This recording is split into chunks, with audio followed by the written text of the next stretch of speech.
सहनाववतु सहनौ भुनक्तु सह वीर्यं करवावहै तेजस्विनावधीतमस्तु मा विद्विषावहै। ॐ शान्ति शान्ति शान्तिः। सदाशिवसमारम्भां शङ्कराचार्यमध्यमाम् अस्मदाचार्यपर्यन्तां वन्दे ഗുരുപരമ്പരാം. എല്ലാവർക്കും വീണ്ടും നമസ്കാരം. കുറച്ച് ദിവസങ്ങൾക്ക് ശേഷമാണ് നമ്മൾ കാണുന്നത്. അപ്പോൾ പറഞ്ഞു വെച്ചിരുന്ന കാര്യങ്ങളൊക്കെ ഓർമ്മയുണ്ടോ എന്ന് എനിക്കറിയില്ല.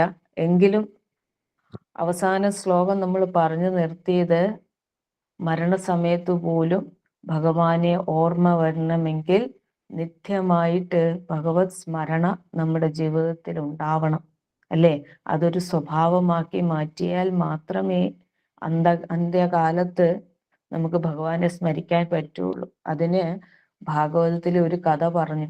അജാമിളൻ ദുർചരണം ആയിട്ട് നടക്കുകയായിരുന്നു ജീവിതത്തിൽ അങ്ങോളം. പക്ഷേ ഒരു നല്ല കാര്യം ചെയ്തു. എന്താ? തൻ്റെ പുത്രന് നാരായണൻ എന്ന് പേരിട്ട്, ഭഗവാന്റെ പേര്. അപ്പൊ മരണസമയത്ത് വെപ്രാളപ്പെട്ട് മകനെ ഓർത്തിട്ടാണ് നാരായണൻ എന്ന് വിളിച്ചെങ്കിലും നാരായണൻ എന്നുള്ളത് ആരുടെ പേരാണ്? ഈശ്വരന്റെ പേരാണ്. അപ്പൊ ഈശ്വരനെ ഓർത്തുകൊണ്ട് ആ സമയം അവസാനിപ്പിച്ചത് കൊണ്ട് എന്ത് സംഭവിച്ചു? അജാമിളന് സ്വർഗത്തിൽ പോകാൻ പറ്റി. എന്ന് വെച്ചാൽ എന്താ ഇവിടെ ഉദ്ദേശിക്കുന്നത്? നമ്മുടെ ഭാരത സംസ്കൃതിയില് ഒരു ജന്മമല്ല ഉള്ളത്, അനേക കോടി ജന്മങ്ങൾ ഉണ്ടെന്നാണ് വിശ്വസിക്കുന്നത്. അപ്പോൾ ഒരു പ്രാവശ്യം ജന്മമെടുത്ത് അതിലുണ്ടാകുന്ന കർമ്മത്തിൽ നിന്നും വീണ്ടും വീണ്ടും വീണ്ടും ഒരുപാട് ജന്മങ്ങൾ എടുത്തു വരുന്നുണ്ട്. അപ്പം അടുത്ത ജന്മത്തിന് കാരണമാകുന്നത് ഈ ജന്മത്തിൽ നാം ചെയ്യുന്ന പ്രവർത്തികളാണ്, അതിൻ്റെ പ്രവർത്തി ഫലങ്ങളാണ്.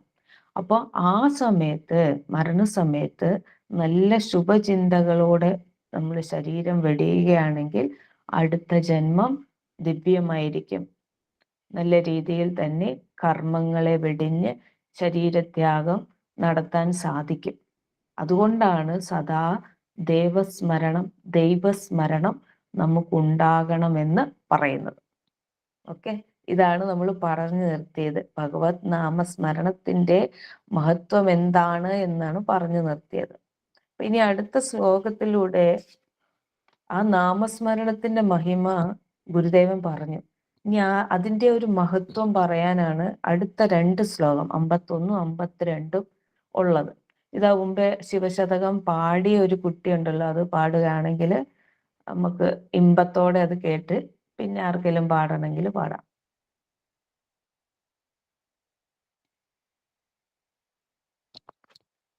എന്താ കുട്ടിയുടെ പേര്? ഗുരുപ്രിയ. പാടിക്കോളൂ ഗുരുപ്രിയ.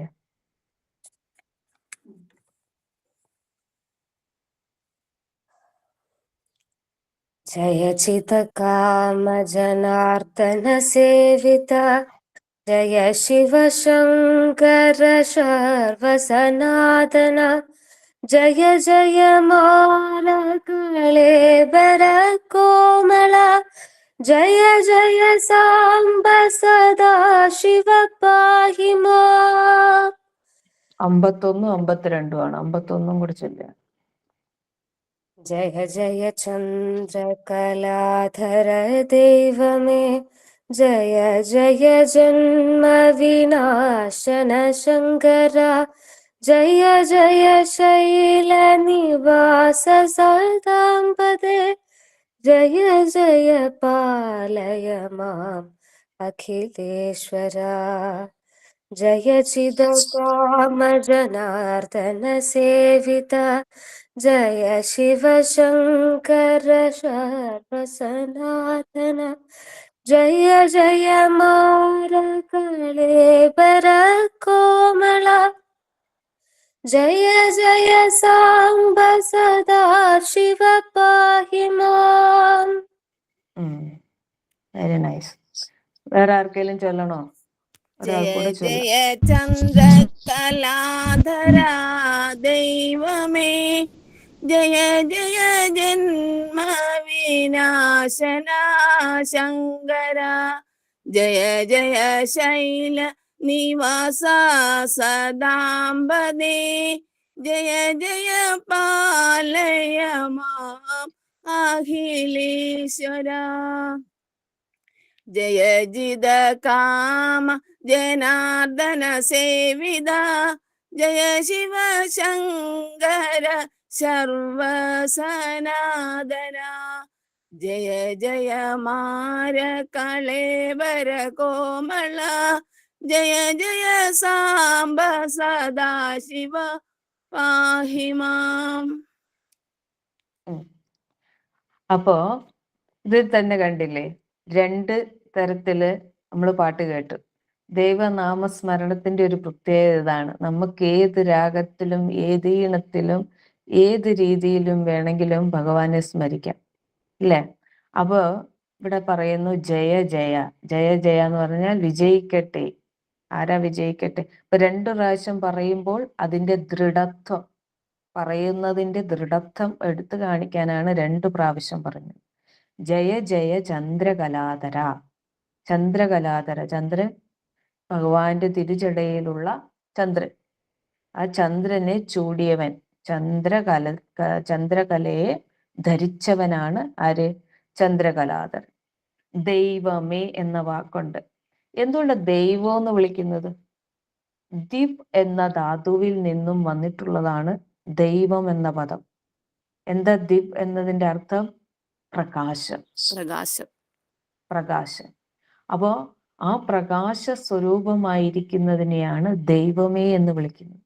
നിത്യപ്രാർത്ഥനയിൽ നമ്മൾ എന്നും ചൊല്ലും ദൈവമേ കാത്തുകൊള്ളുക, അല്ലേ? ദൈവദശകത്തില്, നിത്യപ്രാർത്ഥനയില് ദൈവദശകത്തില് ദൈവമേ കാത്തുകൊള്ളുക. അവിടെ ദൈവം എന്താണ്? പ്രകാശ സ്വരൂപമാണ്.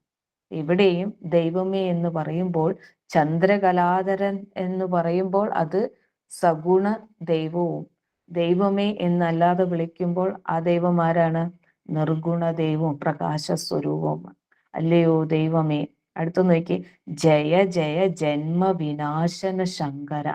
ജന്മവിനാശന, ഇവിടെ 2 കാര്യങ്ങൾ പറയുന്നുണ്ട്, ജന്മവും വിനാശം.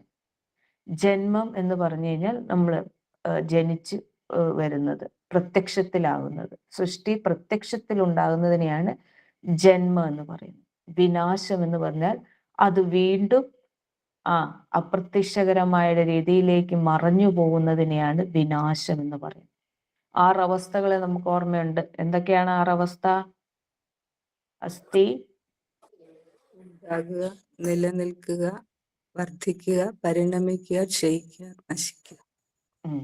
ഏതൊന്നും ഉണ്ടായി കഴിയുമ്പോൾ, സൃഷ്ടിക്കപ്പെട്ട് കഴിയുമ്പോൾ, പ്രത്യക്ഷ ഭാവത്തിലേക്ക് വന്നു കഴിയുമ്പോൾ 6 അവസ്ഥകളിലൂടെ കടന്ന് അത് അവസാനം നശിച്ച്, അതായത് നമുക്ക് കാണാൻ പറ്റാത്ത രീതിയിലേക്ക് മറിഞ്ഞു പോവുകയാണ്. അസ്ഥി, ജായതേ, വർദ്ധതേ, വിപരിണമതേ, അപക്ഷീയതേ, വിനശതി എന്ന 6 അവസ്ഥയിലൂടെ കടന്നു പോകുന്നുണ്ട്. ഇപ്പൊ ജന്മവിനാശന എന്ന് വിളിച്ചു കഴിഞ്ഞാൽ എന്താ എൻ്റെ അർത്ഥം? ഇതിന് കാരണമാകുന്ന കാര്യങ്ങളെ നശിപ്പിക്കുന്നവൻ. ജന്മങ്ങളിൽ ജന്മാന്തരങ്ങളിലൂടെ നാം നേടുന്ന വാസന അത് ഇല്ലാതാക്കിയിട്ട് മുക്തിയുടെ പാദത്തിലേക്ക് നമ്മളെ നയിച്ച് മോക്ഷം നൽകുന്നതിനെയാണ് ജന്മവിനാശൻ എന്ന് പറയുന്നത്. ശങ്കര, ശങ്കര എന്ന് പറഞ്ഞാല് ശം കരോതി, ദുഃഖങ്ങളെ ഇല്ലാതാക്കുന്നവനാണ് ശങ്കരൻ. ശം കരോതി ഇതി ശങ്കര. ഓക്കെ, അടുത്തത്. അപ്പൊ ഇത് നോക്കി, ഇത് ഓരോന്നും ഭഗവാനോടുള്ള നാമവിശേഷണമാണ്, നാമ മഹിമയാണ് നമ്മൾ പറയുന്നത്. അപ്പൊ ഭഗവാന്റെ നാമവിശേഷണങ്ങളാണ് നമ്മളിവിടെ കാണുന്നത്. അടുത്തത് ശൈല നിവാസ്. ശൈലനിവാസ്, ശൈലം എന്ന് പറഞ്ഞാൽ എന്താ? പർവ്വതം, അല്ലെ? ഇവിടെ അപ്പൊ ഭഗവാൻ ഏത് പർവ്വതത്തിലാണ് താമസിക്കുന്നത്? കൈലാസ പർവ്വതത്തില്. ശൈലനിവാസ, അല്ലയോ കൈലാസപർവ്വതത്തിൽ വസിക്കുന്നവനെ എന്നാണ് അതിന്റെ അർത്ഥം.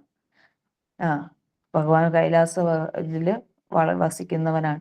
സദാംബതേ. സദാംബതേ എന്ന് പറഞ്ഞാൽ എന്താ? എപ്പോഴും സർവരെയും കാത്തു രക്ഷിക്കുന്നവൻ. സദാ എന്ന് പറഞ്ഞാൽ എപ്പോഴും. പദ്ധതി എന്ന് പറഞ്ഞാൽ വീഴുന്നവര്, കഷ്ടപ്പെടുന്നവര്. ആ കഷ്ടപ്പെടുന്നവനെ കാക്കുന്നവനെ. എന്നിട്ടോ എന്താ ചെയ്യണ്ടേ? അപ്പൊ ഈ വരിയുടെ ഒരു പ്രത്യേകത എന്ന് വെച്ചാൽ ആദ്യം മുഴുവൻ നാമവിശേഷം, അതായത് ഭഗവാനെ വിശേഷിപ്പിച്ച് പറഞ്ഞിട്ട് എനിക്കെന്തു വേണം എന്നാണ് 4-ാമത്തെ വരി പറയുന്നത്. എന്താ പറയുന്നത്? മാം പാലയ അഖിലേശ്വര. അഖിലേശ്വര, അഖില എന്ന് പറഞ്ഞാൽ സർവ്വതും, സർവ്വതിനെയും സർവ്വതിനും ഈശ്വരനായിരിക്കുന്നവൻ. ഈശ്വരൻ എന്ന പദത്തിന്റെ അർത്ഥം എന്താ? ഈശതി ഇത് ഈശ്വര, അതായത് നിയന്ത്രിക്കുന്നവൻ, നിയമങ്ങളെ പാലിക്കുന്നവൻ. നേരം വെളുക്കണം, മഴ പെയ്യണം, സൂര്യൻ ഉദിക്കണം, അങ്ങനെ ഓരോ പ്രകൃതിയുടെ നിയമങ്ങളുണ്ട്. ആ നിയമങ്ങളെ അതുപോലെ പാലിക്കുന്നവൻ, നിയന്ത്രിക്കുന്നവൻ, അവനാണ് ഈശ്വരൻ. അപ്പൊ അഖിലത്തിനെയും നിയന്ത്രിക്കുന്നവൻ ആരാണ്? അഖിലേശ്വരൻ. ആ അഖിലേശ്വരൻ എന്ത് ചെയ്യണം? മാംപാലയ. മാംപാലയ എന്ന് പറഞ്ഞാൽ എന്നെ കാക്കണേ. ഏറ്റവും നല്ലൊരു പ്രാർത്ഥനയല്ലേ ഇത്? ഭഗവാനെ, നീ ഇതെല്ലാ സവിശേഷതകളോടും കൂടിയവനാണ്. നിനക്ക് സാധിക്കാത്തതായിട്ട് ഒന്നും തന്നെ ഇല്ല. സർവശക്തിമാനാണ് നീ. അപ്പൊ ഭഗവാൻ എന്ത് ചെയ്യണം? എന്നെ പാലയ. പാലയ എന്ന് പറഞ്ഞാൽ കരുതി പോവുക, എന്നെ കാത്തുകൊള്ളുക. അതാണ് ദൈവദേശത്തിലെ ആദ്യത്തെ വാക്യം വീണ്ടും പറഞ്ഞത്, ദൈവമേ കാത്തുകൊള്ളുക. അങ്ങ് ആദ്യത്തെ വാക്യം തന്നെ പറഞ്ഞത് എനിക്ക് പറയാനുള്ളത് എന്താണ്? എന്നെ കാത്തുകൊള്ളുക. എന്തിൽ നിന്നെല്ലാം കാത്തുകൊള്ളുക? ഈ വരുന്ന ദോഷങ്ങളിൽ നിന്നെല്ലാം കാത്തുകൊള്ളുക. കാരണം എനിക്ക് വേറൊരു ആശ്രയം ഇല്ല. വേറൊരിടത്ത് ചെന്നും എൻ്റെ ദുഃഖങ്ങളെ പറഞ്ഞിട്ടും കാര്യമില്ല. അതിനൊരു നീക്കുപോക്ക് ഉണ്ടാകണമെങ്കിൽ ആരുണ്ടാവണം? ഭഗവാൻ ഉണ്ടാകണം. ഭഗവാന്റെ സാന്നിധ്യം ഉണ്ടാകണം, ഭഗവാന്റെ അനുഗ്രഹം ഉണ്ടാകണം. കാരണം ഭഗവാനാണ് എല്ലാത്തിനെയും നീക്കുപോക്കി കൊണ്ടുപോകുന്നത്. ഓക്കെ, ഇതില് എല്ലാ വാക്കും മനസ്സിലായി. ചന്ദ്രകലാധര എന്ന് പറഞ്ഞാൽ മനസ്സിനെ ധരിച്ചിരിക്കുന്നവൻ. മനസ്സിനെ, ചന്ദ്രൻ എന്തിന്റെ ദേവനാണ്? മനസ്സിന്റെ ദേവനാണ്. അപ്പൊ മനസ്സിനെ കൺട്രോൾ ചെയ്ത് അതിനെ ആഭരണമാക്കി വെച്ചിരിക്കുന്നവനാണ് ശിവഭഗവാൻ. അപ്പൊ ശിവഭഗവാനെ, അങ്ങനെയുള്ള ശിവഭഗവാനെ, ജന്മവിനാശനം. എപ്പോഴാണ് ജന്മവിനാശനം ഉണ്ടാകുന്നത്? ജന്മനാശം ഉണ്ടാകുന്നത്, അല്ലെങ്കിൽ ജനന മരണങ്ങളിലൂടെ എപ്പോഴാണ് കടന്നു പോകണ്ടാത്തത്? ജ്ഞാനം ഉദിക്കുമ്പോഴാണ്, അജ്ഞത മറയുമ്പോഴാണ്. അപ്പൊ ആ അജ്ഞത മറയുക എന്ന് പറഞ്ഞാൽ, അജ്ഞതയുടെ ഓപ്പോസിറ്റ് എന്താണ്? ജ്ഞാനം. ജ്ഞാനം കയ്യിലുള്ളവനെ, ജ്ഞാനം സ്വരൂപമായിരിക്കുന്നവനെ. ഇപ്പൊ ജ്ഞാനം ഉണ്ടെങ്കിൽ എന്തുണ്ടായി? സങ്കടങ്ങൾ ഇല്ലാതായി. അപ്പൊ ജ്ഞാന സ്വരൂപമായിരിക്കുന്നവനെ, ശൈലനിവാസനെ, സർവ്വതിലും ശ്രേഷ്ഠമായ പൊസിഷനിൽ ഇരിക്കുന്നവൻ. കാരണം ഏറ്റവും പൊക്കം കൂടിയ, ഏറ്റവും ഉയരം കൂടിയ പർവ്വതമാണ് കൈലാസം. അവിടെ ഇരുന്നു കൊണ്ടാണ് തെക്കുമുഖം കല്ലാൽ തിരിഞ്ഞൊന്ന്, ഈ ശിവശതകത്തിൽ തന്നെ പറയുന്നുണ്ട്. അപ്പൊ ആ ഭഗവാൻ നമ്മളെ സദാ വീക്ഷിച്ചുകൊണ്ടിരിക്കുകയാണ്. എവിടെ ഇരുന്നു കൊണ്ട്? കൈലാസ പർവ്വതത്തിൽ ഇരുന്നുകൊണ്ട്, ഏറ്റവും ഉയരമായ രീതിയിൽ ഇരുന്നിട്ട് നമ്മളെ ശ്രദ്ധിച്ചുകൊണ്ടിരിക്കുകയാണ്. അപ്പൊ അങ്ങനെയുള്ള ഭഗവാനെ, സർവത്തിനും ആധാരമായിരിക്കുന്ന ഭഗവാനെ, പാലയമ, എന്നെ കാത്തുകൊള്ളുക. ഇതാണ് 51-ാമത്തെ ശ്ലോകത്തിന്റെ ഒരു സാരാംശം എന്ന് പറയുന്നത്. അടുത്ത ശ്ലോകം നോക്കിയേ. ജയജിതകാമ ജനാർദ്ദന സേവിത. ആദ്യത്തെ വാക്ക് ജിതകാമ. ജിതം, എന്താ ജിതം എന്നുള്ള വാക്കിന്റെ അർത്ഥം? ജയിക്കുക. ആരെയാ ജയിച്ചത്? കാമനെ ജയിക്കുക, കാമദേവനെ. ഏറ്റവും ബുദ്ധിമുട്ടുള്ള ഒരു കാര്യമാണ് കാമനകളെ എരിക്കുക എന്നുള്ളത്, അല്ലെങ്കിൽ കാമത്തെ അതിജീവിക്കുക എന്നുള്ളത്. ശരിയല്ലേ? നമ്മുടെ ജീവിതത്തിൽ നമ്മൾ എപ്പോഴും വിചാരിക്കും ഇനി നമ്മുടെ ശ്രദ്ധ നന്മകളിലായിരിക്കും, നല്ല കാര്യങ്ങളിലായിരിക്കും, ഞാൻ ധ്യാനം ചെയ്യും എന്നും രാവിലെ എഴുന്നേറ്റ് എന്നൊക്കെ പറയും. പക്ഷെ എന്താ സംഭവിക്കുന്നത്? മനസ്സിന്റെ ചിന്ത എങ്ങോട്ട് ഓടുന്നോ അങ്ങോട്ടേ പോവുള്ളൂ. ചെറുപ്പക്കാരുടെ ആണെങ്കിൽ, ചെറുപ്പക്കാരെന്നല്ല, ഇന്ന് വലിയവരും കണക്കാണ്. ഫോണ് ഞാൻ ഇനി എൻ്റെ മെസ്സേജുകൾ നോക്കാൻ വേണ്ടി മാത്രമേ ഉപയോഗിക്കുകയുള്ളൂ എന്ന് പറഞ്ഞാലും അത് ഒരു മെസ്സേജ് നോക്കാൻ എടുത്തു കഴിഞ്ഞാൽ മെസ്സേജായി, പിന്നെ ന്യൂസായി, പിന്നെ വെതർ റിപ്പോർട്ടായി, പിന്നെ ഇൻസ്റ്റഗ്രാമിൽ ആരൊക്കെ ഫോട്ടോ ഇട്ടിട്ടുണ്ടെന്നായി, ഫേസ്ബുക്കിൽ ആരൊക്കെ എന്തിട്ടെന്ന്, ഇങ്ങനെ അന്വേഷിച്ച് മണിക്കൂർ കണക്കിന് നമ്മൾ നമ്മുടെ മനസ്സിന്റെ ആ ഒരു കൂടെ അങ്ങ് ചരിക്കുകയാണ്. അപ്പൊ അതിനെ ജയിക്കാനായിട്ട് പറ്റണമെങ്കിൽ എത്രമാത്രം കൺട്രോൾ ഉണ്ടാവണം? ജസ്റ്റ് ഒരു ഫോണിനെ ജയിക്കണമെങ്കിൽ.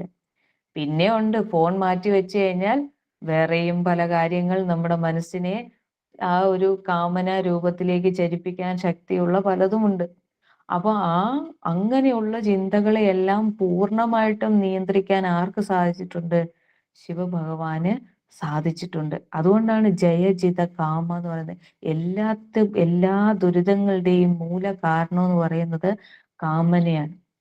അത് അടയണം, അതെനിക്ക് വേണം, അത് ഞാൻ സ്വന്തമാക്കും എന്ന് പറയുമ്പോൾ തന്നെ അവിടെ കാമന ജനിച്ചു. ആ കാമനയിലൂടെയാണ് പിന്നീട് അതിൽ പ്രവൃത്തി ഉണ്ടാകുന്നതും, ആ പ്രവൃത്തിയിലൂടെയാണ് പുണ്യവും പാപവും ഉണ്ടാകുന്നത്. ആ പുണ്യവും പാപത്തിലൂടെയാണ് നമ്മുടെ കർമ്മഫലങ്ങൾ ഉണ്ടാകുന്നത്. അങ്ങനെ കർമ്മഫലത്തോടെയാണ് ഓരോ ശരീരങ്ങൾ നാം സ്വീകരിക്കുന്നത്. എന്നിട്ട് വീണ്ടും ഈ ശരീരം കൊണ്ട് വീണ്ടും കാമനകളെ ഉണ്ടാവും. ഈ ചക്രത്തിൽ കിടന്ന് കറങ്ങുകയാണ്. ഓക്കെ. അപ്പൊ ഈ കാമത്തെ കാമനയെ ജയിക്കേണ്ടത് അത്യന്താപേക്ഷിതമായിട്ടുള്ള ഒരു കാര്യമാണ്. എങ്ങനെ ജയിക്കാൻ പറ്റുള്ളൂ? അതിലേക്ക് നന്മപൂരിതമായിട്ടുള്ള, നമ്മളെ ഉന്നമനത്തിലേക്ക് നയിക്കുന്ന കാര്യങ്ങളിലേക്ക് ശ്രദ്ധ ചെലുത്തിക്കൊണ്ട് മാത്രമേ കാമത്തെ ജയിക്കാൻ പറ്റുള്ളൂ. അല്ലെങ്കിലോ ആ കാമം നമ്മൾ കുറച്ചു നേരത്തേക്കിന് മാത്രം അടക്കി വെച്ച് കഴിഞ്ഞാൽ പൂർവാധികം ശക്തിയോടെ ഏതെങ്കിലും ഒരു നിമിഷത്തിൽ ആ ആഗ്രഹങ്ങൾ വീണ്ടും പൊട്ടിപ്പുറപ്പെടും. അപ്പോ അതിനെ ജയിക്കണം. ഇനി ജനാർദ്ദന സേവിത. ജനാർദ്ദനൻ എന്ന വാക്കിന്റെ അർത്ഥം തന്നെ ജനാനാം ആർദ്രയതി ഇത് ജനാർദ്ദന. ആർദ്രയതി, ജനങ്ങളുടെ ദുഃഖത്തെ അതിനെ ഒരു ശമനം വരുത്തുന്നതിനെയാണ് ജനാർദ്ദനൻ. ഇവിടെ ജനാർദ്ദനൻ എന്ന് ഉദ്ദേശിക്കുന്ന ആരെയാണ്? വിഷ്ണു ഭഗവാന്. വിഷ്ണു ഭഗവാനാൽ സേവിച്ചവനെ. അതെങ്ങനെയാ? അപ്പൊ അതിനൊരു കഥയുണ്ട്. ഒരിക്കല് അസുരന്മാർക്ക് പൂർവാധികം ശക്തി ഉണ്ടായി. എന്നിട്ട് അവര് ദേവന്മാരെ ഉപദ്രവിക്കാനൊക്കെ തുടങ്ങി. ദേവന്മാരെപ്പോഴും ഇങ്ങനെ എന്തെങ്കിലും ബുദ്ധിമുട്ട് വന്നു കഴിഞ്ഞാൽ ആദ്യം ആരുടെ അടുത്തോടും? ഒന്നെങ്കിൽ ബ്രഹ്മദേവന്റെ അടുത്തോടും, അല്ലെങ്കിൽ വിഷ്ണുദേവന്റെ അടുത്ത് ചെല്ലും. അപ്പോൾ അതുപോലെ ദേവന്മാരെന്ത് ചെയ്തു? വിഷ്ണു ഭഗവാന്റെ അടുത്ത് എന്നിട്ട് പറഞ്ഞു, ഭഗവാനെ ഇതുപോലെ ഞങ്ങൾക്ക് ബുദ്ധിമുട്ടുണ്ടാകുന്നുണ്ട്, അവര് ഞങ്ങളെ ഉപദ്രവിക്കുന്നുണ്ട്, അധർമ്മപരമായിട്ടുള്ള കാര്യങ്ങളൊക്കെയാണ് നടക്കുന്നത്, അപ്പൊ ഇതിനൊരു തീരുമാനം ഉണ്ടാവണം എന്നൊക്കെ വിഷ്ണു ഭഗവാനോട് എന്ന് പറഞ്ഞപ്പോ വിഷ്ണു ഭഗവാൻ എന്ത് പറഞ്ഞു?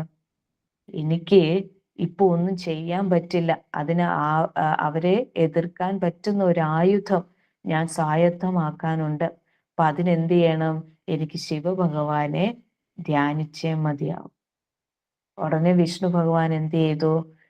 ശിവഭഗവാന്റെ അടുത്തേക്ക് കാണാൻ ചെന്ന് കഴിഞ്ഞപ്പോ, കൈലാസത്തിലാണല്ലോ ശിവഭഗവാൻ ഇരിക്കുന്നത്, അവിടെ ചെന്നപ്പോ ഭഗവാൻ ധ്യാനിച്ചുകൊണ്ടിരിക്കുകയാണ്.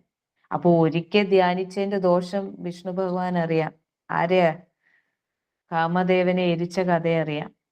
അപ്പൊ എന്ത് ചെയ്തു? ശല്യപ്പെടുത്തണ്ട എന്ന് വിചാരിച്ചുകൊണ്ട് ഒരു സങ്കല്പം കൊണ്ടുവന്നു. ഞാൻ 1000 താമരമുട്ടുകൾ കൊണ്ട് ഭഗവാന് അർച്ചന നടത്താം, ധ്യാനിക്കാം, ഭഗവാനെ ധ്യാനിക്കാം, ഭഗവാൻ പ്രസാദിക്കും എന്ന് വിചാരിച്ചുകൊണ്ട് ഈ അർച്ചന നടത്തുകയാണ്. അർച്ചന നടത്തുന്ന സമയത്ത് ഇതിനിടയ്ക്ക് ഭഗവാൻ ഉണർന്നു. ശിവഭഗവാൻ ധ്യാനത്തിൽ നിന്ന് ഉണർന്നുമ്പോൾ കാണുന്നത് വിഷ്ണു ഭഗവാൻ ഈ അർച്ചന നടത്തിക്കൊണ്ടിരിക്കുകയാണ്. അപ്പൊ തൻ്റെ ഭക്തന്റെ ഭക്തിന് കാരണം അറിയണമല്ലോ, ഭക്തന്റെ ഭക്തി എത്രമാത്രം ദൃഢമാണ് എന്നറിയണമല്ലോ. അതിനെന്ത് ചെയ്തു? ഒരു താമരമൊട്ടെടുത്ത് മാറ്റിവെച്ചു. അപ്പൊ ഇപ്പൊ എത്ര താമരമൊട്ടുണ്ട് ഇവിടെ? 999. അപ്പൊ വിഷ്ണു ഭഗവാൻ ഇത് അറിയുന്നില്ല. അങ്ങനെ അറിയാതെ ഓരോ മൊട്ടെടുത്ത് ഭഗവാന്റെ നാമം ചൊല്ലിക്കൊണ്ട് സമർപ്പിക്കുകയാണ്. 999 എടുത്തു കഴിഞ്ഞപ്പോഴാണ് അവിടെ ഒന്ന് ഇല്ല എന്ന് മനസ്സിലാക്കുന്നത്. അപ്പോ ശിവഭഗവാൻ വിചാരിച്ചു ഒരുപക്ഷെ മൊട്ടു പറിക്കാൻ പോവും, അല്ലെങ്കിൽ തേടിപ്പോവും, വ്യാകുലപ്പെടും എന്നൊക്കെ വിചാരിച്ചു. പക്ഷെ വിഷ്ണു ഭഗവാൻ ഒരു നിമിഷം പോലും ചിന്തിച്ചില്ല. തന്റെ താമരയ്ക്ക് സമാനമായിട്ടുള്ള കണ്ണു പറിച്ച് ശിവഭഗവാന് സമർപ്പിച്ചു. അപ്പൊ അവിടെ ഒരു ഭക്തന്റെ സമർപ്പണമാണ്.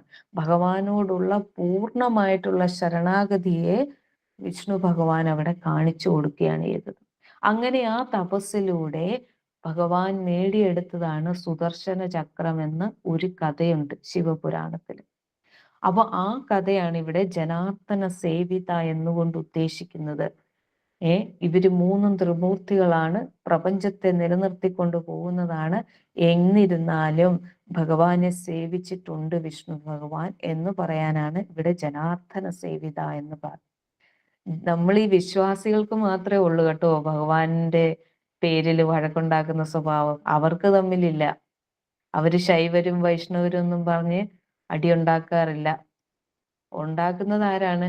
ഈ വിശ്വാസികൾ എന്ന് പറയുന്ന കുറെ പേരുണ്ട്, അവരാണ്. അപ്പൊ എന്തിരുന്നാലും അങ്ങനെ ഭഗവാനെ സേവിച്ചു വിഷ്ണു ഭഗവാൻ. അതാണ് ഇവിടെ പറഞ്ഞിരിക്കുന്നത്. അടുത്തത് ജയ ശിവ ശങ്കര ശർവ സനാതന. 4 പേരാണ് പറയുന്നത്. ശിവ എന്ന വാക്ക് നമുക്കറിയാം, മംഗളസ്വരൂപി. ശിവൻ മംഗളസ്വരൂപി. ശങ്കരൻ നമുക്ക് അതും അറിയാം. ശങ്കരൻ എന്താണ്? ശംകരോതി ഇത് ശങ്കര എന്ന് പറഞ്ഞാൽ ദുഃഖങ്ങളെ ഇല്ലാതാക്കുന്നവനെയാണ് ശങ്കരൻ. ശംകരോതി മനസ്സിനെ ശാന്തമാക്കുന്നവൻ. ശർവ എന്ന് പറഞ്ഞു കഴിഞ്ഞാൽ സംഹാരമൂർത്തി. ത്രിമൂർത്തികളിൽ സർവ്വതിനെയും ലയിപ്പിക്കുന്ന സ്വഭാവമുള്ള ദേവൻ ആരാണ്? ശിവഭഗവാനാണ് അല്ലെ? ബ്രഹ്മദേവൻ സൃഷ്ടി നടത്തുന്നു, വിഷ്ണുദേവൻ അതിനെ സ്ഥിതി നിലനിർത്തിക്കൊണ്ടുപോകുന്നു, ശിവഭഗവാൻ അതിനെ സംഹരിക്കുന്നു. ശരിയല്ലേ? അപ്പോ ശർവൻ. അപ്പൊ ഈ ശർവൻ എന്ന പദം ഉപയോഗിക്കുമ്പോൾ ഒരു കാര്യം കൂടെ ഓർക്കുക. പാപത്തെ കരിച്ചു കളയാൻ, എരിച്ചു കളയാൻ, ലയിച്ചു കളയാൻ കഴിവുള്ളവനാണ് ആര്? ശിവഭഗവാൻ. ഇനി സനാതനൻ. ഈ വാക്ക് നമ്മൾ എപ്പോഴും പറയുന്നുണ്ട്, പ്രത്യേകിച്ച് രാഷ്ട്രീയക്കാർ പറയുന്നുണ്ട് സനാതന ധർമ്മം. എന്ത് സനാതനം അല്ലെങ്കിൽ സനാതൻ എന്ന വാക്കിന്റെ അർത്ഥം എന്നും നിലനിന്നു പോകുന്നത്. സനാതൻ എന്നും ഒരേപോലെ ഇതിന് യാതൊരു കോട്ടവും തട്ടാതെ നിലനിന്നു പോകുന്നതിനെയാണ് സനാതനം എന്ന് പറയുന്നത്. നമ്മൾ പറയുമ്പോൾ സനാതന ധർമ്മം എന്ന് പറയും. എന്താ സനാതന ധർമ്മം? സനാതന ധർമ്മം എന്ന് പറഞ്ഞാൽ ആർഷഭാരതത്തിൽ ഉരുത്തിരിഞ്ഞ ധർമ്മ കാര്യങ്ങളുണ്ട്, ധർമ്മ ഉപദേശങ്ങളുണ്ട്. അത് യാതൊരു കോട്ടവും തെറ്റാതെ ഇത്രയേറെ ആക്രമണങ്ങളും പല രാജ്യങ്ങളിൽ നിന്നും പല യുദ്ധങ്ങളും എല്ലാം കഴിഞ്ഞിട്ടും ഇന്നും അത് നിലനിൽക്കുന്നുണ്ട്. അതിനെയാണ് സനാതന ധർമ്മം എന്ന് പറയുന്നത്. അപ്പൊ സനാതന എന്ന വാക്കിന്റെ അർത്ഥം എക്കാലവും നിലനിൽക്കുന്ന. ഭഗവാൻ എക്കാലവും ഉണ്ടായിരുന്നു. ഭൂമി സൃഷ്ടിക്കപ്പെടുന്നതിന് മുമ്പും ഉണ്ടായിരുന്നു. ഭൂമി സൃഷ്ടിച്ച് അത് നടക്കുന്ന സമയത്തും ഉണ്ട്. ഇനി ഭൂമി പ്രളയം ഏൽപ്പിച്ച് നശിച്ചു പോയാലും ആരുണ്ട്? ഈശ്വരനുണ്ട്. അതാണ് സനാതന എന്ന വാക്കിന്റെ അർത്ഥം. അടുത്ത വാക്ക് നോക്കി, മാര. ആരാണ് മാരൻ? കാമദേവൻ. കാമദേവൻ എന്ന് പറയുമ്പോൾ നമുക്കറിയാം എത്ര സൗന്ദര്യത്തോടു കൂടിയ ശരീരത്തോടു കൂടിയുള്ളവനായിരിക്കണം. കാരണം ഒരാളുടെ ഉള്ളിൽ കാമം ജനിപ്പിക്കണമെങ്കിൽ, ആഗ്രഹം ജനിപ്പിക്കണമെങ്കിൽ ആ വ്യക്തിക്ക് എത്രമാത്രം സൗന്ദര്യം ഉണ്ടാകണം അല്ലെ? മറ്റുള്ളവരെ ആകർഷിക്കുന്ന രീതിയിലുള്ള ശരീരത്തോടു കൂടി. കളേബരം എന്ന വാക്കിന്റെ അർത്ഥം ശരീരം. ഇപ്പൊ മാരകളേബരം എന്ന് പറഞ്ഞാൽ കാമദേവന്റെ ശരീരത്തെക്കാട്ടിലും സൗന്ദര്യം കൂടിയവൻ. അതായത് ഭഗവാനാണ് സുന്ദരൻ. കാമദേവനൊന്നും ഭഗവാന്റെ ശരീരത്തിനോട് അടുത്തു പോലും എത്താൻ പറ്റില്ല. അത്ര സൗന്ദര്യമുള്ള ശരീരത്തോട് കോമള വിളിക്കുന്നത് നോക്കിയേ, കോമള.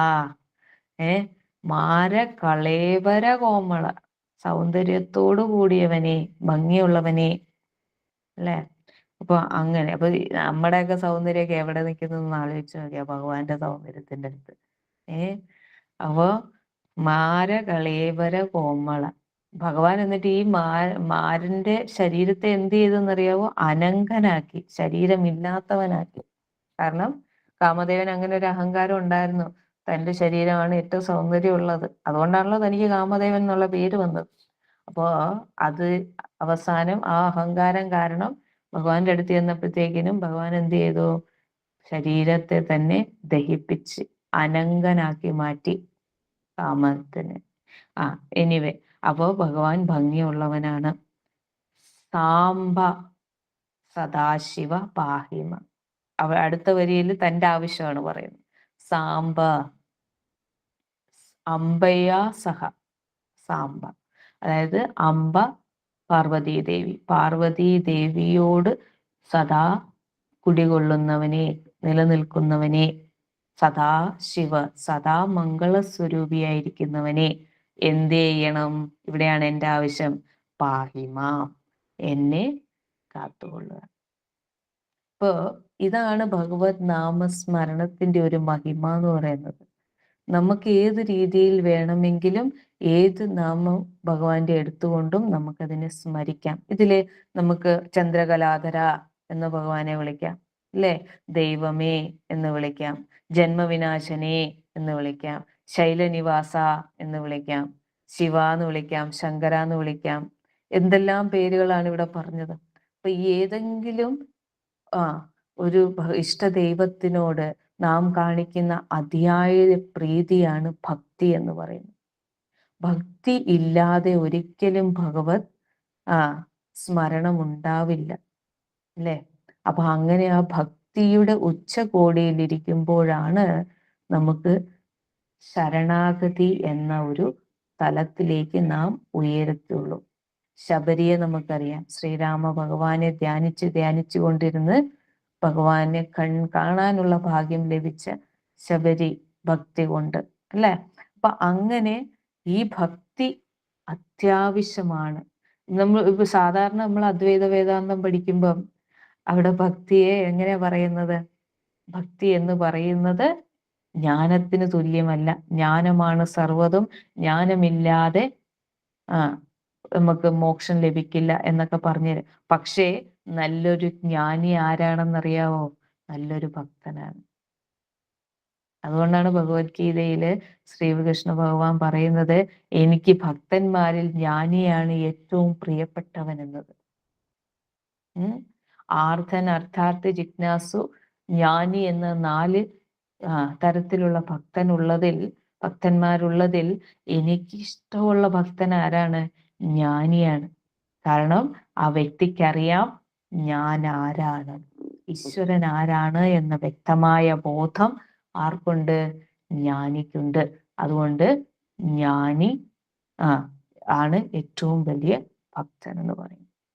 ഇപ്പൊ നാരായണ ഗുരുദേവൻ തന്നെ, നാരായണ ഗുരുദേവൻ നല്ലൊരു ജ്ഞാനിയാണ്, അല്ലേ?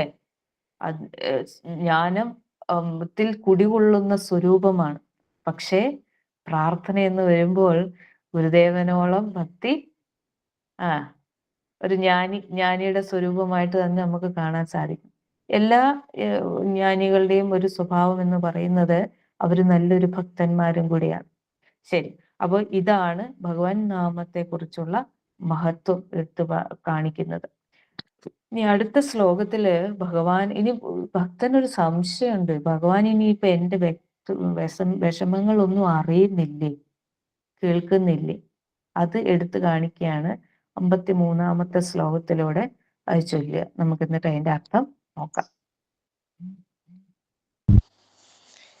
കഴലിണ കാത്തു കിടന്നു വിളിക്കുമെൻ അഴലവിടുന്നറിയാതെ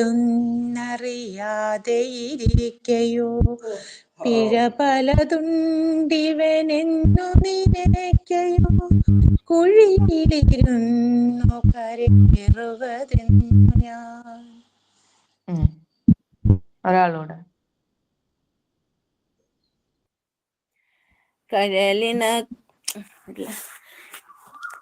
കഴലിന കാത്തു കിടന്നു വിളിക്കുമെൻ അഴലവിടുന്നറിയാതെ ഇരിക്കയോ പിഴ പലതുണ്ടിവനെന്നു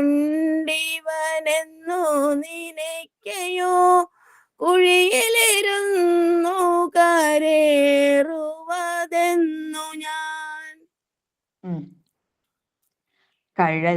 കഴലിണ. ഇണ എന്ന് നമുക്കറിയാം 2. കഴലിണ. കഴൽ എന്ന് പറഞ്ഞാൽ കാല്.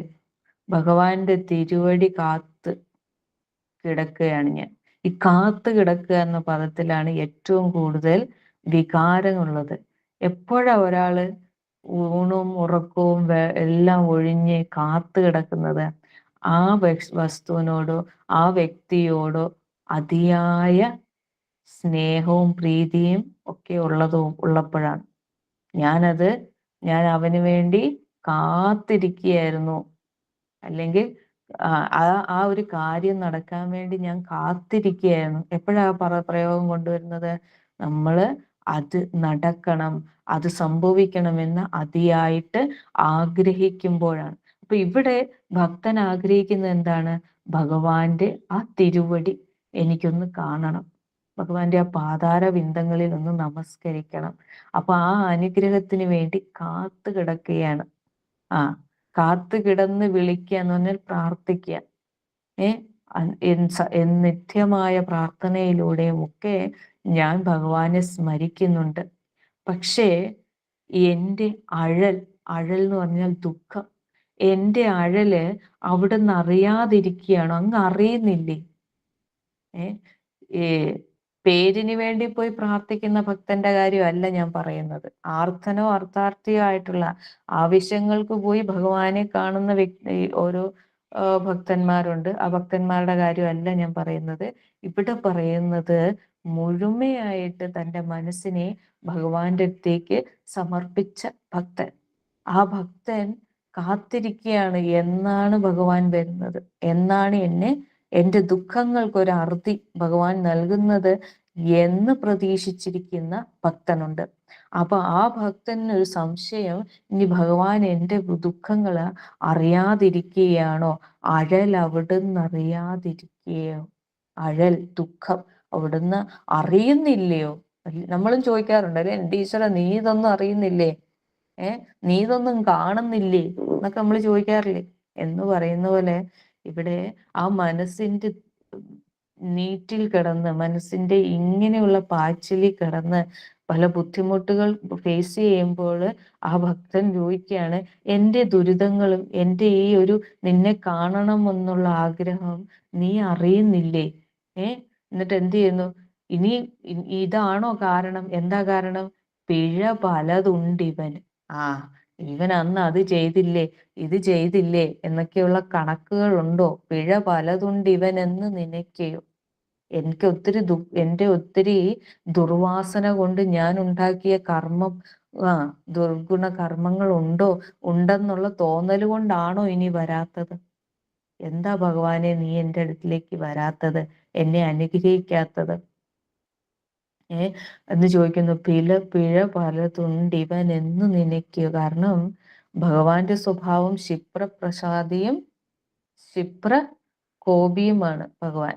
അപ്പൊ ഭഗവാൻ ക്ഷിപ്രമായിട്ട് പ്രസാദിക്കുന്നവനാണ്. പക്ഷെ ഇതുവരെയും എൻ്റെ പ്രാർത്ഥനകൾക്കൊന്നും ഒരു ഉത്തരം ലഭിക്കാതെ വന്നപ്പോൾ എനിക്കൊരു സംശയം, ഇനി ഭഗവാൻ അറിയുന്നില്ലയോ? ഭഗവാൻ ഇനി ഇങ്ങനെയൊക്കെയാണോ ചിന്തിക്കുന്നത്? കാരണം ഞാൻ എവിടെയാ ഇരിക്കുന്നത്?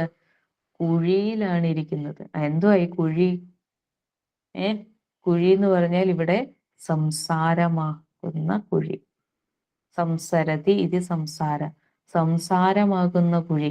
മാറ്റങ്ങൾക്ക് വിധേയമാകുന്ന ഈ ലോകത്തിൽ ഞാൻ കിടന്ന് കഷ്ടപ്പെടുകയാണ്. കയറി വരാൻ ഒരു പടിയില്ല.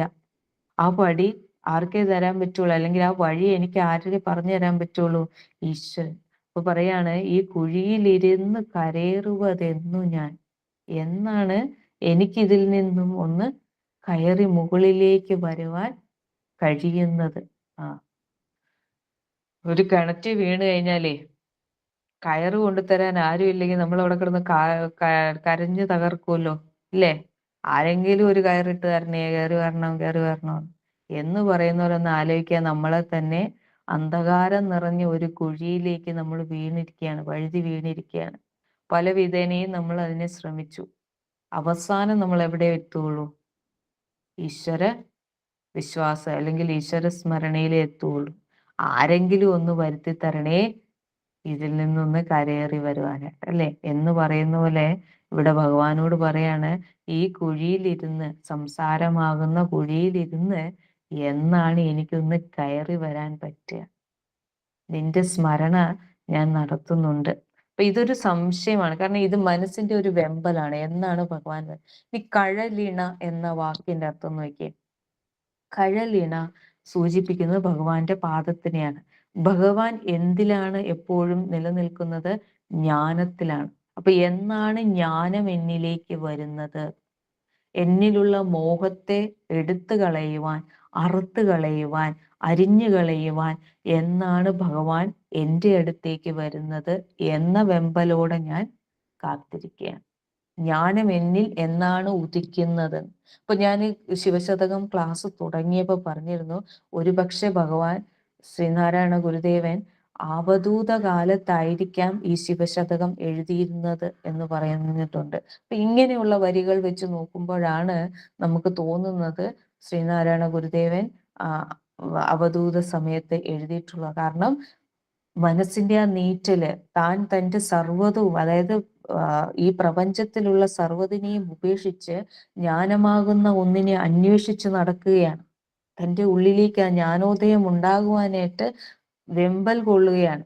അപ്പൊ അത് തന്നിലേക്ക് വരുന്നുണ്ടോ, വരുന്നില്ലയോ, അതോ ഇനി വരാൻ സമയം എടുക്കുമോ എന്നൊക്കെ പല ചോദ്യങ്ങളും ആ സാധകന്റെ മനസ്സിലുണ്ടാകും. അപ്പൊ അങ്ങനെ ശ്രീനാരായണ ഗുരുദേവന്റെ മനസ്സിൽ ഉണ്ടായ ചോദ്യമാകാം ഇവിടെ നമുക്ക് 4 വരി പദ്യത്തിൽ കിട്ടിയിരിക്കുന്നത്. എന്നാണ് എന്നിലേക്ക് ഈ ജ്ഞാനത്തിന്റെ ആ ഒരു രശ്മി ഉദിക്കുക, എന്നാണ് എനിക്ക് ആ ഒരു തിരിച്ചറിവ് ഉണ്ടാകുക എന്ന ചോദ്യമാണ്. എന്നിട്ട് തന്നെ ദോഷം കണ്ടുകൊണ്ട് പറയാണ്, ഒരുപക്ഷെ ഞാൻ ചെയ്തതൊക്കെ കൃത്യമായിരിക്കില്ല, പിഴ പലതുണ്ടിവനെന്ന് നിനക്കിലും. എൻ്റെ സാധനയിൽ ഇനി വല്ല പിഴയുണ്ടോ? ഞാൻ ഇനി രാവിലെ എഴുന്നേറ്റ് ചെയ്യുന്ന ധ്യാനത്തിൽ എന്തെങ്കിലും പിഴയുണ്ടോ എന്നൊക്കെ സ്വയം അവലോകനം ചെയ്യുന്ന ഒരു ശ്ലോകമായിട്ടും നമുക്കിവിടെ കാണാൻ സാധിക്കും, അല്ലെ? അപ്പൊ നമുക്കെല്ലാം ആവശ്യം ഭഗവാന്റെ ആ സാമീപ്യമാണ്. ജ്ഞാനം നമ്മളിൽ ഉദിക്കുക എന്ന ഉദ്ദേശമാണ് നമുക്ക് ഇവിടെ മനസ്സിലാക്കേണ്ടത്. ശരി. ഇനി അടുത്ത ശ്ലോകത്തിലും അങ്ങനെ തന്നെ ഒരു പരാതി ആണ് പറയുന്നത്. നോക്കൂ, ആരെങ്കിലും ഒന്ന് ചൊല്ലുക, നമുക്കത് അർത്ഥം കാണാം. മഴമുകിൽ വർണ്ണന് മക്ഷി പറിച്ചു നിൻ കഴലിന തന്നിൽ അർച്ചന ചെയ്തുപോൽ കഴിവരുമോ ഈ നിന്നടിയന് നിൻ മിഴിമുന നൽകി അനുഗ്രഹമേക്കണേ. കഥ ഒരാളും കൂടെ ചൊല്ലുവോ? ഇന്ദിരാമ്മ. മഴമുകിൽ വർണ്ണനു മക്ഷി പറിച്ചു നിൻ കഴലിണ തന്നിലൊരർച്ചന ചെയ്തുപോൽ കഴിവരുമോദി നിന്നിടുന്നു നിൻ മിഴിമുന നൽകി അനുഗ്രഹിക്കണമേ. കഥ ഞാന് കഴിഞ്ഞ ശ്ലോകത്തിൽ തന്നെ പറഞ്ഞു. ആ കഥയാണ് ഇവിടെ എടുത്തു പറഞ്ഞിരിക്കുന്നത്. മഴമുകിൽ. എന്താ മഴമുകില്? മുകിൽ എന്ന് പറഞ്ഞാൽ മേഘം. അപ്പൊ മഴ എന്ന് പറയുമ്പോ എന്താ? കാർമേഘം. കാർമേഘത്തിന്റെ വർണ്ണന അല്ലെങ്കിൽ ആ വർണ്ണത്തിന് വർണ്ണഭംഗിയുള്ള ആളാരാണ്? വിഷ്ണു ഭഗവാൻ. അപ്പൊ മഴമുകിൽ വർണ്ണനു മക്ഷി പറിച്ചു നിൻ കഴലിണ തന്നിലൊരർച്ചന ചെയ്തുപോൽ. കഥ ഞാൻ പറഞ്ഞു. എന്താണ്? ഭഗവാന്റെ കണ്ണ് ശിവഭഗവാന്റെ നാമസ്മരണത്തോടെ അർച്ചന ചെയ്ത കഥ പറഞ്ഞു. തന്നിൽ ഒരു അർച്ചന ചെയ്തു. ഇനി കഴിവരുമോ ഇത് നിൻ അടിയന്. കഴിവരുമോ, നിന്റെ അടിയനാണ് ഞാൻ, നിന്റെ ഭക്തനാണ് ഞാൻ. എനിക്ക് അത് കഴിയുമോ, എന്റെ ഭക്തി അത്ര ഉണ്ടോ എന്ന ചിന്തയാണ് ഇവിടെ വരുന്നത്. കഴിവരുമോ ഇതിൻ അടിയൻ ഇന്നു നിൻ മിഴിമുന നൽകി അനുഗ്രഹിക്കണേ. എനിക്ക് അതിനുള്ള കഴിവുണ്ടോന്ന് എനിക്ക് അറിയില്ല. പക്ഷേ നിനക്കൊരു കാര്യം ചെയ്യാം ഭഗവാനെ, നിനക്കൊരു കാര്യം ചെയ്യാം. എന്താ ചെയ്യാൻ പറ്റുന്നേ? നിൻ മിഴിമുന നൽകി അനുഗ്രഹിക്കണം. മിഴിമുന നൽകുക എന്ന് പറഞ്ഞ എന്താ? കരുണയോടെയുള്ള നോട്ടത്തിലൂടെ എന്നെ ഒന്ന് നോക്കിയാൽ മതി. എന്നെ ഒന്ന് ഫോക്കസ് ചെയ്താൽ മതി. എൻ്റെ സർവ്വ ദുഃഖങ്ങളും എന്താവും? വെന്ത് ഇല്ലാതാകും. മിഴിമുന നൽകി അനുഗ്രഹിക്കണം. അപ്പൊ ആലോചിക്കുക, ഭഗവാന്റെ ആ ഒരു കരുണാർദ്രമായിട്ടുള്ള നോട്ടം കൊണ്ട് തന്നെ നമ്മുടെ സർവ കാര്യങ്ങളും സർവദോഷങ്ങളും ഇല്ലാതാവും എന്ന ഉറച്ച വിശ്വാസമാണ് നമുക്കിവിടെ കാണാൻ സാധിക്കുന്നത്. പക്ഷേ ഓടിച്ചെന്ന് പ്രാർത്ഥിച്ചിട്ട് അല്ലെങ്കിൽ പെട്ടെന്നൊന്നും നമ്മുടെ മനസ്സിനെ അടക്കാതെ ഭഗവാന്റെ സാന്നിധ്യം നമുക്ക് അറിയാൻ കഴിയില്ല. കാരണം മനസ്സ് അത് ഏറ്റെടുക്കണം. ഭഗവാന്റെ ധ്യാനത്തിനെയും ഭഗവാനെ പൂജിക്കുന്നതിനെയും ഭഗവാന്റെ സ്മരണത്തിനെയൊക്കെയും മനസ്സേറ്റെടുത്താൽ മാത്രമേ ആ ജ്ഞാനം ഉദിക്കൂ. ജ്ഞാനം ഉദിക്കും എന്നതിൽ യാതൊരു സംശയമില്ല. പക്ഷേ നിലനിൽക്കണമെങ്കിൽ എന്ത് നമ്മളുടെ കൂടെ നിൽക്കണം? മനസ്സും കൂടെ നിൽക്കണം. മനസ്സിലായോ? മനസ്സാണ് ഏറ്റവും വലിയ ശത്രുവും മനസ്സാണ് ഏറ്റവും വലിയ മിത്രവും, അല്ലേ? ഭഗവത്ഗീത പറഞ്ഞു തരുന്നുണ്ട്. അപ്പൊ മനസ്സ് കൂടെ നിന്നാൽ മാത്രമേ ഭഗവാന്റെ സാന്നിധ്യം തിരിച്ചറിയാനുള്ള അവസ്ഥയിലേക്ക് നമുക്ക് ഉയരുവാനും ഭഗവാന്റെ സാന്നിധ്യം മനസ്സിലാക്കുവാനും സാധിക്കുകയുള്ളൂ എന്നുള്ള ബോധം നമുക്ക് വേണം. ഇനി അടുത്തതില് ഭഗവാനോടുള്ള ഒരു അപേക്ഷയാണ്. അത് നമുക്കൊന്ന് നോക്കാം. അടുത്ത ക്ലാസ്സിൽ നമുക്ക് അതിനെ വിശദമായിട്ട് ചിന്തിക്കാം.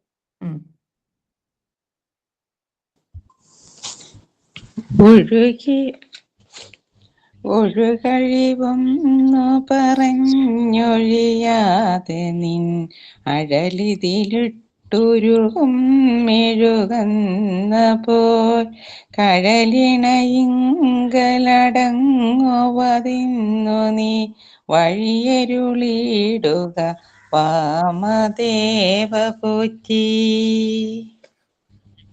വാമദേവ പോറ്റി. പോറ്റി നമുക്കറിയാം രക്ഷിതാവ്. അപ്പൊ വാമദേവ ഭഗവാന്റെ പേര്. വാമദേവൻ നമ്മൾ സംബോധന ചെയ്യുന്നത് വിഷ്ണു ഭഗവാനെയാണ്. ഇവിടെ വാമദേവൻ ഉദ്ദേശിക്കുന്ന രക്ഷിതാവായിരിക്കുന്ന ശ്രേഷ്ഠനായി വിളങ്ങുന്ന ഭഗവാനെ. അപ്പൊ വാമദേവ പോറ്റി. എന്താ ചെയ്യേണ്ടത് ഭഗവാൻ? നോക്കൂ, കഴിവൊന്നും പറഞ്ഞൊഴിയരുത്. എനിക്ക് ഇന്ന് സമയമില്ല, നാളെ വരാന്ന് ഭഗവാൻ പറയണ്ട. എനിക്ക് ഇപ്പൊ ഈ നിമിഷം തന്നെ ഭഗവാൻ എന്ത് ചെയ്യണം? എൻ്റെ അടുത്ത് വന്നേക്കണം. കഴിവൊന്നു പറഞ്ഞൊഴിയാതെ നിന്നഴലിതിലിട്ട് ഉരുകും മെഴുകുന്ന പോൽ. നിന്റെ ഭക്തി, നിന്നെ കാണാനുള്ള എൻ്റെ ഒരു ആഗ്രഹമുണ്ടല്ലോ, അതൊരു മെഴുകുതിരി എന്ന പോലെ ഉരുകി. മെഴുകുതിരിയുടെ പ്രത്യേകത എന്താ? അത് ഉരുകി ഉരുകി സ്വയമേ ഇല്ലാതാകും. കുറേശ്ശെ കുറേശ്ശെ കുറേശ്ശെ കുറേശ്ശെ എന്ന് പറയുന്നത് പോലെ നിന്നെ കാണാനുള്ള ആഗ്രഹമാകുന്ന തീയിൽ ഞാനെന്ന മെഴുക് ഉരുകിത്തീരണം. എവിടെ ഉരുകിത്തീരണം? കഴലിണയിങ്കൽ, ഭഗവാന്റെ പാതാരവിന്ദത്തിൽ ഉരുകി അവിടെ തന്നെ അടയണം, അവിടെ തന്നെ നിലനിൽക്കണം.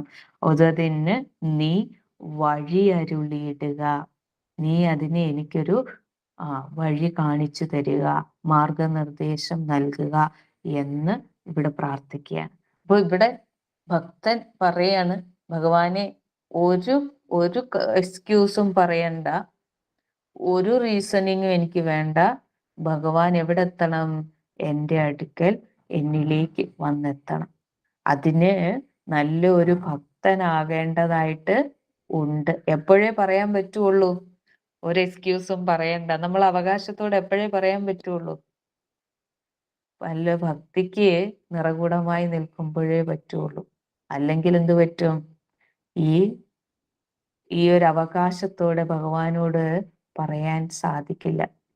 ഭഗവാനെ നീ വന്നേ പറ്റുള്ളൂ, അല്ലെ ഭഗവാനെ നീ എന്നെ അനുഗ്രഹിച്ചേ പറ്റുള്ളൂ എന്ന് അവകാശത്തോടെ പറയുവാൻ നമുക്ക് സാധ്യമല്ല. ഒരു ഒഴികഴിവും പറയണ്ട.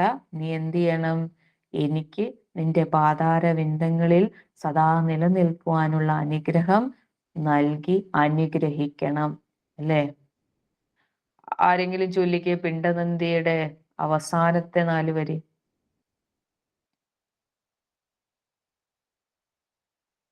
എല്ലാരും ഇങ്ങടിയനെ ഒഴിയുന്നുവെങ്കിൽ ആ അപ്പൊ അതില് പറയുന്നുണ്ടല്ലോ, എന്താ ചെയ്യേണ്ടത്? എരുതിലേറി വരിക എന്ന് പറയുന്നുണ്ട്.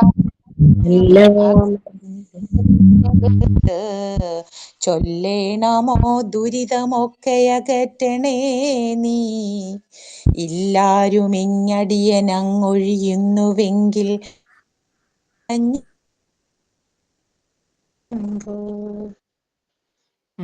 അപ്പൊ ശംഭോ എരുതിലേറി നീ വരണം എന്ന് അവിടെയും പ്രാർത്ഥിക്കുന്നുണ്ട്, അവിടെയും പറയുന്നുണ്ട്. ഇവിടെ അതാണ് പറയുന്നത്, യാതൊരു തടസ്സവും പറയാതെ നീ എവിടെ വരണം? എന്റെ അടുക്കളയിലേക്ക് വരണം. ഓക്കെ. അപ്പൊ ഇന്ന് നമ്മൾ ശരിക്കും പറഞ്ഞു കഴിഞ്ഞാൽ ഒരു പ്രാർത്ഥന തന്നെയാണ്. ആദ്യം നാമസ്മരണത്തിലൂടെ തുടങ്ങി, പിന്നെ തൻ്റെ ആവശ്യങ്ങൾ പറഞ്ഞു, ഇനി അതിനൊരു സൊല്യൂഷൻ നമ്മൾ തന്നെ കണ്ടെത്തി. എന്താണ്? ഭഗവാന്റെ സാന്നിധ്യം ഉണ്ടെങ്കിലേ എൻ്റെ പ്രശ്നങ്ങൾക്ക് ഒരു റിസൾട്ട് ഉണ്ടാവുകയുള്ളൂ എന്ന് കണ്ടെത്തി ഭഗവാനോട് പറഞ്ഞു. ഭഗവാൻ എന്ത് ചെയ്തു? ഭഗവാനോട് എന്ത് പറഞ്ഞു? ഒരു എക്സ്ക്യൂസും കൂടാതെ ഭഗവാനെ നീ എൻ്റെ അടുക്കിലേക്ക് എത്തിച്ചേരണം എന്ന്. അപ്പൊ ഇത് ശരിക്കും പറഞ്ഞാൽ ഈ 4 ശ്ലോകം, ഈ 5 ശ്ലോകം നമ്മൾ നോക്കിയത് എന്താണ്? ഒരു പ്രാർത്ഥനയാണ്. ഓക്കെ. അപ്പൊ ഈ അടുത്തത് എൻ്റെ വീഴ്ചകളെ കുറിച്ചാണ്. ഞാൻ വഴുതി വീണു. അത് നമുക്ക് അടുത്ത ക്ലാസ്സിൽ നോക്കാം. ഓം പൂർണ്ണമദ പൂർണ്ണമിദം പൂർണ്ണാത് പൂർണ്ണമുദച്യതേ പൂർണ്ണസ്യ പൂർണ്ണമാദായ പൂർണ്ണമേവാവശിഷ്യത്തെ. ഓം ശാന്തി ശാന്തി ശാന്തി.